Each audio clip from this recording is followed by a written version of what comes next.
जैन और राजेश पालविया दोनों जुड़े हुए हैं। राजेश जी, टाटा ग्रुप के शेयरों में आज अच्छी खासी खरीदारी देखने को मिली है। वैसे तो मार्केट में अच्छा खासा मोमेंटम है ही, लेकिन टाटा ग्रुप के स्टॉक्स को इन पर्टिकुलर देखें, टाटा स्टील करीब 5% की मजबूती, Tata Motors, Indian hotels, Tata chemicals और टाइटन का स्टॉक तो जब से इनके क्वार्टरली अपडेट्स आए हैं तब से बेहतरी के साथ ट्रेड कर रहा है और अब तो लिटरली सोने चांदी की चाल, बुलियन मार्केट को भी टच बेस करना चाहिए। सोना उच्चतम स्तर पर दिन प्रतिदिन पहुंचता हुआ।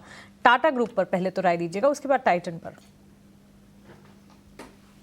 देखिए, आज टाटा ग्रुप के स्टॉक्स वैसे ही डाइवर्सिफाइड ग्रुप है और सभी सेक्टर में आज मोमेंटम है। तो हमें दिख रहा है कि टाटा ग्रुप के सारे स्टॉक्स में आज मोमेंटम है। टाटा स्टील आज मेटल में एक बाउंस बना है, तो उसके चलते टाटा स्टील में एक मोमेंटम बना हुआ है। वहीं हम टाइटन का देखें तो यहाँ पे गोल्ड में जिस तरीके से मूव आया है और इनके अपडेट्स के कारण टाइटन का अगर स्ट्रक्चर यहाँ पे डिफाइन करें तो ये स्टॉक में अब 50 डे मूविंग एवरेज को सरपास करने में कामयाब हुआ। हालांकि एक बड़े करेक्शन के बाद स्टॉक ने लोअर साइड पे एक कंसोलिडेशन भी देखने को मिला और अब यहाँ पे नियर टर्म चार्ट पे एक ब्रेकआउट भी बनते हुए दिख रहा है। हमें लगता है टाइटन में यहाँ पे अगर अब 3150 3160 के लेवल को अगर ये कंटिन्यूसली होल्ड आउट करता है अगले कुछ हफ्ते, तो ये स्टॉक में हमें लगता है फिर 3400 की तरफ चाल बढ़ते हुए दिख सकती है। तो स्टॉक में एक ब्रेकआउट जरूर हुआ है, लेकिन फॉलो बाइंग एक्शन अभी भी मिसिंग है। हमें लगता है यहाँ पे 3260 का लेवल क्रॉस होने के बाद वो एक्शन बनते हुए दिख सकती है। देन 3400 के पोजिशनल टारगेट आते हुए दिख सकते हैं। तो पोजीशन होल्ड रखने की सलाह है। छोटा मोटा डिप मिलता है तो ऐड करें, स्टॉप लॉस रखें करीब 3150 के आसपास।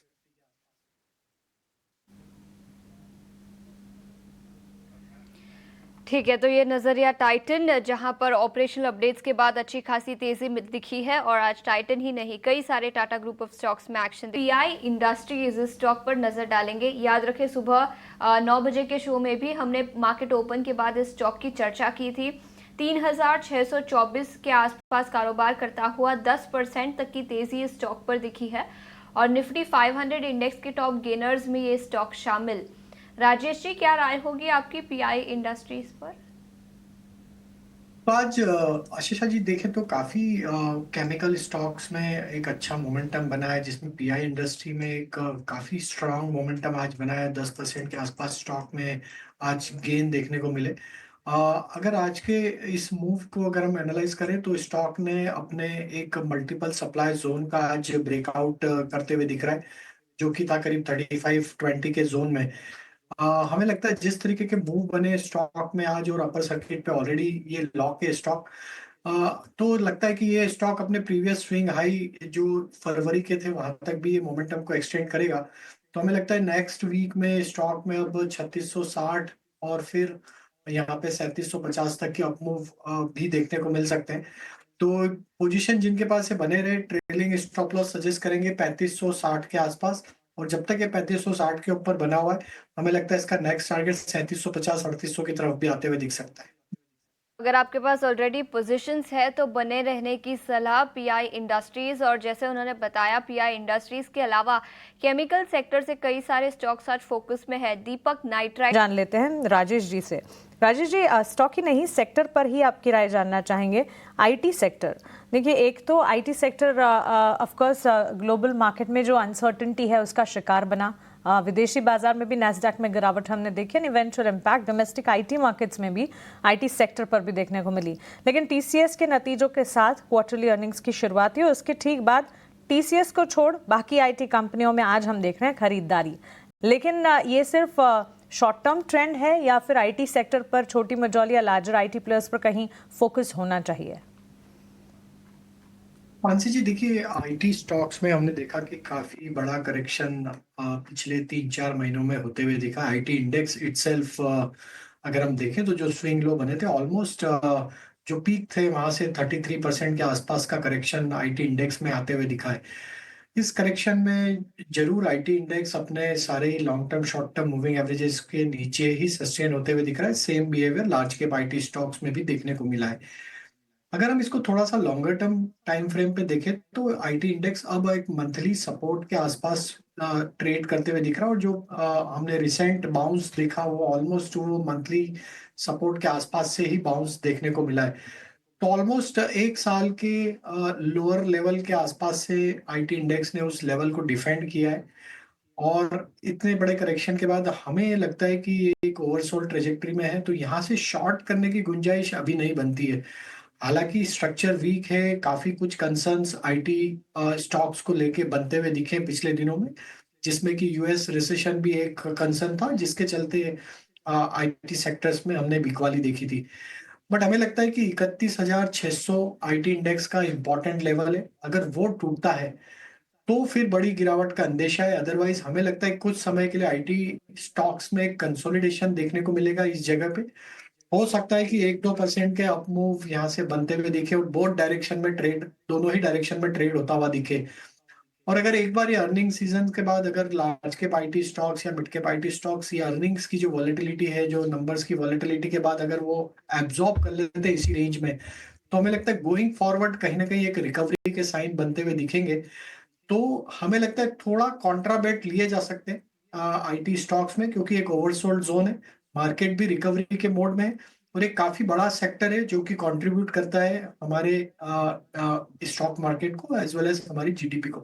तो हमें लगता है कि यहाँ पे एक कॉन्ट्राबेट लिया जा सकता है। 31,600 आईटी इंडेक्स पे हमारा स्टॉप लॉस है, और यहाँ पे कुछ चुनिंदा स्टॉक जो कि एक ओवरसोल्ड ट्रेजेक्टरी से पुल बैक दिखा रहे हैं, वहां पे लॉन्ग साइड का ट्रेड लिया जा सकता है with stop loss of previous swing low जो बने थे अभी रिसेंट में, वो स्विंग लो के आप स्टॉप लॉस रखें, और यहाँ से कॉन्ट्रा ट्रेड लिया जा सकता है यहाँ से 3 से 4% के अपसाइड के लिए। तो चलिए आईटी पर ओवरऑल आउटलुक राजेश जी से हमें मिलता हुआ। सारे स्टॉक्स जो हैं इस वक्त पॉजिटिवली रिएक्ट ज़रूर करते हुए नज़र आ रहे हैं, लेकिन इस बीच जहां हम मेटल पैक स्टील सेक्टर की बात कर रहे थे, टाटा स्टील के चार्ट्स को एक बार पुल अप करना चाहिए। टाटा स्टील में अच्छी खासी मजबूती देखने को मिल रही है, और इस मजबूती के पीछे की वजह भी है। इस वक्त अगर आप देखेंगे ऑलमोस्ट 4 से 5% की तेज़ी के साथ ये स्टॉक ट्रेड करता हुआ हरे निशान के साथ। मेटल सेक्टर का ही मूड माहौल अच्छा है, लेकिन इसमें Tata steel one of the stocks जो आउट परफॉर्म कर रहा है। दरअसल नीदरलैंड कारोबार की रीस्ट्रक्चरिंग की खबर आई है, जिससे स्टॉक में ये मजबूती है। आइए आशीषा से समझते हैं पूरा मामला क्या है, और ये रीस्ट्रक्चरिंग सिर्फ खबर है या इसके अलावा भी कुछ और है। आशीषा, रीस्ट्रक्चरिंग के अलावा ब्रोकरेज के भी बुलिश रेडार पर है टाटा स्टील? बिल्कुल, ब्रोकरेज हाउसेस का नजरिया काफी पॉजिटिव, और Tata steel Netherlands operation Mansi बात करें तो करीब 23% कंपनी का रेवेन्यू नीदरलैंड से आता है, और कंपनी ने कहा कि ट्रांसफॉर्मेशन कंपनी करना चाहती है नीदरलैंड्स ऑपरेशंस के लिए। ट्रांसफॉर्मेशंस के लिए कैपेक्स की तो उन्होंने बात नहीं की, लेकिन उन्होंने कहा कि कॉस्ट एफिशिएंसी होगी, यानी कंपनी के कॉस्ट कम होते हुए नजर आएंगे। कल एनालिस्ट के साथ कॉन कॉल किया, जहां पर मैनेजमेंट का कहना है कि 500 मिलियन यूरोस तक कंपनी के पर एनम कॉस्ट कम होते हुए नजर आएंगे। और एनालिस्ट ने कुछ बैक कैलकुलेशन किया, उनका मानना है कि $70 से $80 पर टन तक नीदरलैंड्स ऑपरेशंस का एबिटा बढ़ता हुआ नजर आएगा। तो एबिटा पर टन में इंप्रूवमेंट होगा, कॉस्ट कम होंगे। हाँ, कॉस्ट कम होने के चलते कुछ ले ऑफ्स भी कंपनी करेगी, करीब 1700 एम्प्लॉयज़ को कंपनी ले ऑफ कर देगी, और इसी के चलते यूनियंस के साथ कंपनी बातचीत कर रही है। लेकिन अभी के लिए पॉजिटिव खबर टाटा स्टील के लिए, क्योंकि टाटा स्टील नीदरलैंड्स ऑपरेशंस के एबिटा में इंप्रूवमेंट दिखेगा। इसी के चलते कुछ ब्रोकरेज रिपोर्ट्स आई है। जेपी मॉर्गन ने ओवरवेट की रेटिंग बरकरार 180 रुपये प्रति शेयर का लक्ष्य रखा है। उन्होंने कहा 500 मिलियन यूरो का कंपनी कॉस्ट सेविंग्स करेगी FY 25 से 27 के पीरियड में, जो एक बड़ा पॉजिटिव है। और उनका मानना है कि स्ट्रक्चरल कॉस्ट रिडक्शन इनिशिएटिव्स जो कंपनी ने लिए हैं उन्हें इग्नोर नहीं करने चाहिए। इसके अलावा मक्वेरी आउट परफॉर्म की रेटिंग बरकरार 156 रुपीज़ प्रति शेयर का लक्ष्य। उनका मानना है कि कॉस्ट रिडक्शन तो होगा, लेकिन इसके लिए कंपनी कोई बड़े कैपेक्स नहीं करेगी, तो बेनिफिट है लेकिन आउटफ्लो कुछ नहीं होगा, जिसके चलते उन्होंने भी आउट परफॉर्म की रेटिंग बरकरार रखी है। लेकिन एक कॉन्ट्रा व्यू भी आया है। सिटी, उन्होंने बिकवाली की राय बरकरार 115 रुपये प्रति शेयर का लक्ष्य रखा है। सिटी का मानना है कि हाँ, ये एक पॉजिटिव खबर तो है, लेकिन मैक्रो बैकड्रॉप अभी भी काफ़ी कमज़ोर है। याद रखिए, चीन और US के बीच जो टैरिफ वॉर गहराया है, उसके चलते ग्लोबल कमोडिटी मार्केट में कमज़ोरी दिखेगी, डिमांड कम होती हुई नजर आएगी चीन से, जिसके चलते ग्लोबल कमोडिटी प्राइसेस भी कम होंगे। तो मैक्रो डेवलपमेंट्स अभी भी काफ़ी कमज़ोर है, जिसके चलते उन्होंने बिकवाली का अपना व्यू बरकरार रखा है। तो हाँ, ब्रोकरेज हाउसेस का नज़रिया काफ़ी डिवाइडेड है। बेनिफिट्स तो होंगे, लेकिन शॉर्ट टर्म में शायद मैक्रो फैक्टर्स ओवरवे करते हुए नजर आएंगे। लेकिन